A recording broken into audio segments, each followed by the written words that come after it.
somewhere in the deserts of Egypt, inside caves, monasteries, and forgotten clay jars, ancient books were found.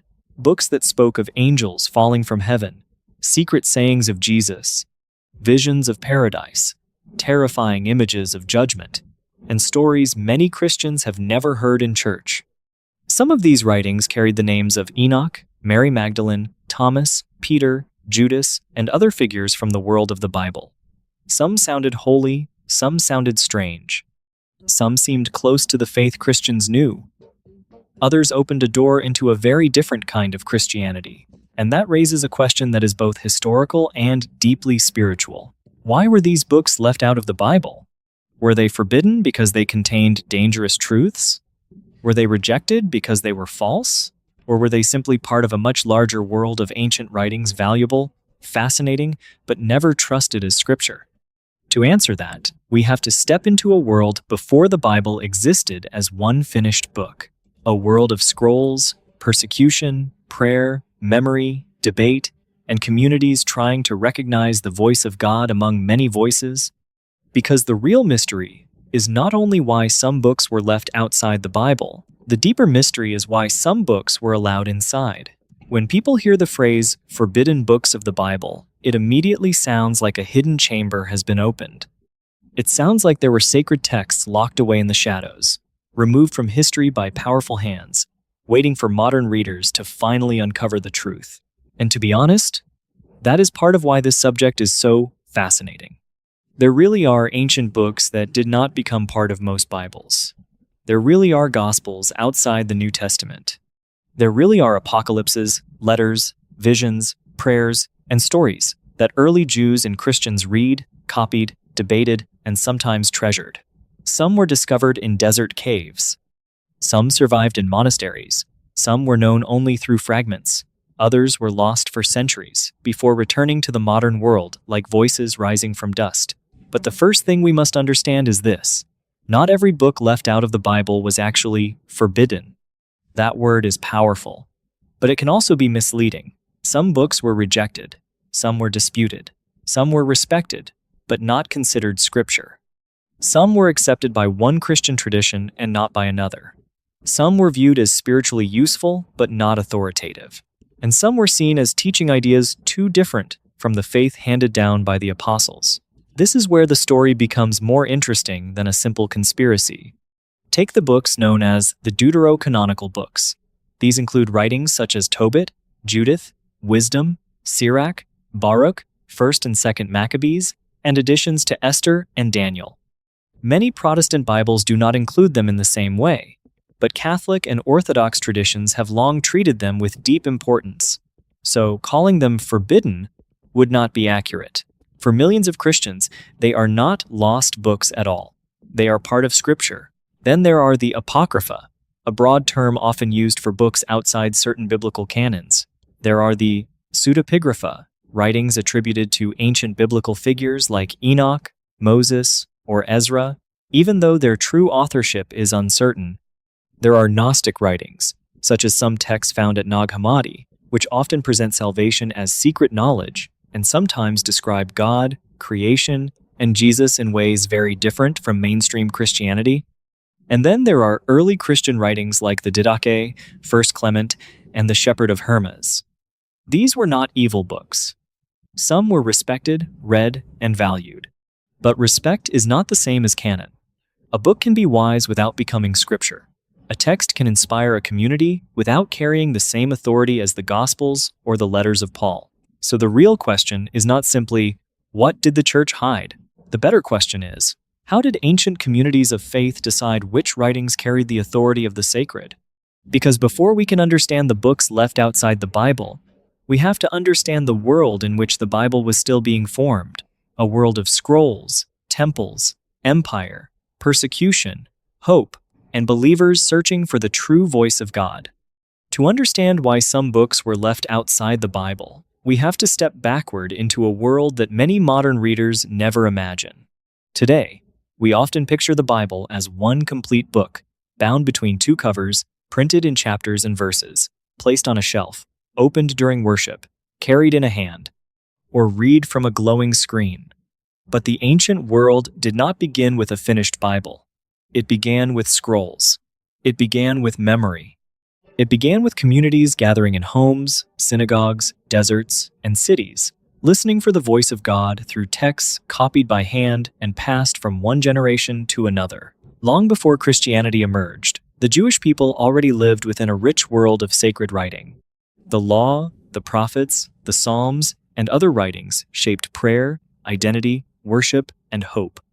But around the time before and during the life of Jesus, Jewish religious life was also filled with other writings, visions of the end times, stories of ancient heroes, reflections on wisdom, prayers for deliverance, and dreams of a coming kingdom. This was the world of the Second Temple period. It was a world under pressure. Israel had lived under the shadow of empires. Babylon, Persia, Greece, and Rome had all left their marks. Many faithful people wondered when God would act, when justice would come, when evil would be judged, and when the promised kingdom would finally appear. In that atmosphere, writings about angels, resurrection, judgment, the Messiah, and the final destiny of humanity became deeply powerful. This helps explain why books like First Enoch became so captivating. Enoch opens a vast spiritual landscape of heavenly journeys, fallen angels, watchers, judgment, and cosmic justice. It speaks to a world asking why evil exists and whether heaven sees the suffering of the earth. Even though most Christian traditions did not later include Enoch in the Bible, its imagination left a deep mark on ancient religious thought. Then came the first Christians. At the beginning, they did not have a New Testament as we know it. They had the memory of Jesus. They had eyewitness testimony. They had preaching, baptism, prayer, the breaking of bread, and letters sent between communities. The words of Jesus were told and retold. The story of his death and resurrection was proclaimed. The apostles wrote to churches facing confusion, persecution, moral failure, and hope. Slowly, certain writings began to stand at the center. The letters of Paul were copied. The Gospels were read. Other apostolic writings traveled from church to church. But at the same time, other texts appeared too, some beautiful, some strange, some deeply symbolic, some claiming hidden teachings from Jesus after the resurrection. And this created a serious question. If many writings spoke about God, Jesus, angels, salvation, and the end of the world, how could the early Christians know which ones were trustworthy? This was not only a literary problem, it was a spiritual crisis. Because the book a community reads shapes the Christ it worships, the salvation it hopes for, and the God it believes is speaking. So, as the centuries passed, the question became unavoidable. Among all these scrolls, letters, gospels, and visions, which voices truly belonged at the heart of the faith? A book does not become scripture simply because it is old. That may sound surprising, because ancient things often feel mysterious, sacred, and powerful. A fragile manuscript, a forgotten gospel, a name like Enoch, Thomas, Mary, Peter, or Judas written at the top of a text. These details can make a book feel as if it must contain a secret key to the past. But for the early church, age alone was not enough. Mystery was not enough. Popular curiosity was not enough. A book had to be tested by deeper questions. Was it connected to the apostles? Was it faithful to the message received from the beginning? Was it read widely among the churches? Did it agree with the heart of Christian faith? Did it bear witness to the God revealed in Jesus Christ? Or did it pull believers toward another vision entirely? This is where many so-called forbidden books began to fall outside the sacred boundary. The Gospel of Thomas is one of the most famous examples. It is a collection of sayings attributed to Jesus, many of them brief, poetic, and mysterious. Some sound close to teachings found in the canonical Gospels. Others feel more hidden, more symbolic, almost like riddles meant for spiritual insiders. But unlike Matthew, Mark, Luke, and John, Thomas does not tell the full story of Jesus' ministry, crucifixion, and resurrection in the same way. It does not place the cross and empty tomb at the center of the good news. For a faith built around the death and resurrection of Christ, that absence mattered. The Gospel of Mary is another deeply fascinating text. It gives Mary Magdalene a powerful spiritual role and presents her as someone who understands teachings others struggle to receive. For modern readers, This immediately raises questions about women, authority, memory, and the early church. But the text survives only in damaged form, appears later than the Apostolic Age, and was never received broadly as scripture by the main Christian communities. Then there is the Gospel of Judas, a text that shocks many people because it presents Judas in a radically different light. Instead of being remembered as the betrayer, he appears connected to hidden knowledge and a secret role in Jesus' mission. It is dramatic, provocative, and unforgettable. But its theology belongs to a world very different from the faith proclaimed in the churches. It does not simply add a missing scene to the familiar story. It changes the meaning of the story. Other writings were not rejected because they were scandalous, but because they did not carry full apostolic authority. The Shepherd of Hermas was loved by some early Christians. The Didache preserved precious teaching about prayer, baptism, fasting, and community life. First, Clement gave wise pastoral guidance. These books were important, but important is not the same as canonical. This is the turning point. The books left outside the Bible do not only reveal what Christianity rejected, they reveal what Christianity was trying to protect. The central memory of Jesus Christ, the faith of the apostles, and the message that salvation was not a secret for the few, but good news for the world. And once we understand that, another question appears. Why are we still so drawn to these forgotten books today? Even after centuries, the books left outside the Bible still have a strange power over the modern imagination. Maybe it is because we live in an age obsessed with hidden information.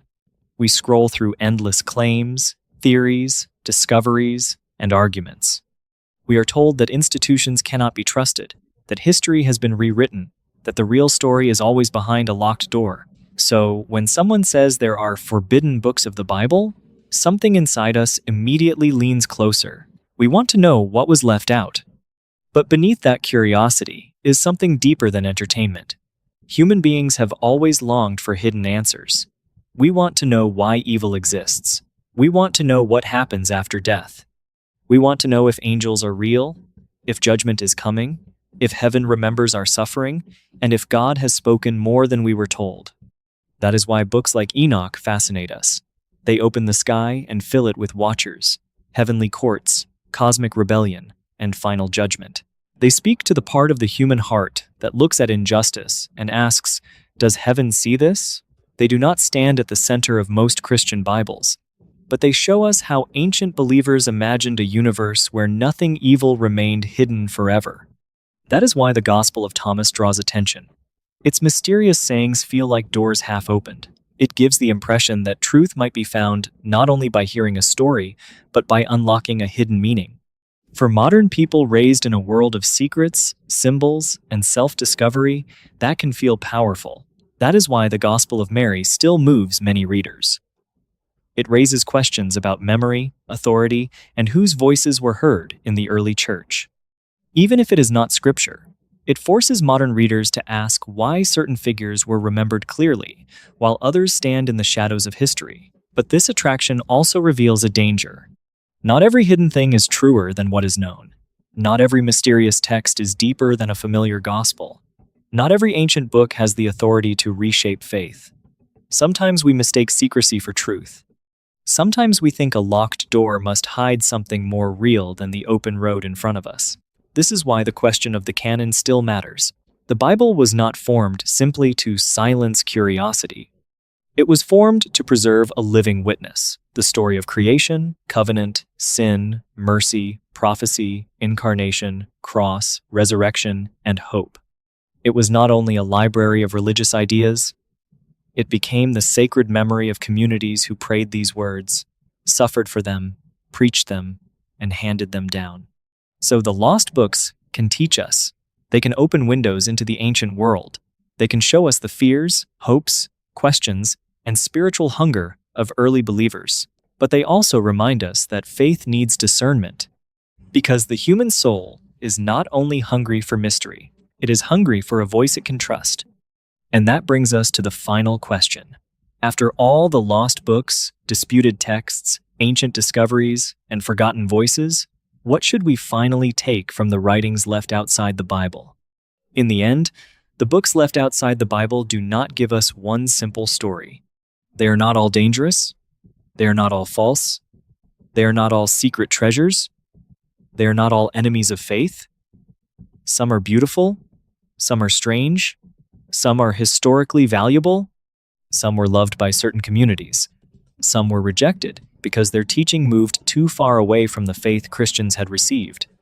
Some were never truly candidates for Scripture at all, and that is what makes this subject so powerful. The forgotten books do not simply show us what Christianity left behind. They show us the difficult process by which communities of faith asked one of the most serious questions in human history. Where do we hear the voice of God? That question was not answered in a single night, in one hidden room, by one dramatic command. It unfolded across centuries. It happened through worship, memory, debate, copying, preaching, suffering, and discernment. The Bible became central not because every other book vanished, but because certain writings were recognized, again and again, as carrying the apostolic witness and the heart of the faith. The books outside the canon still matter.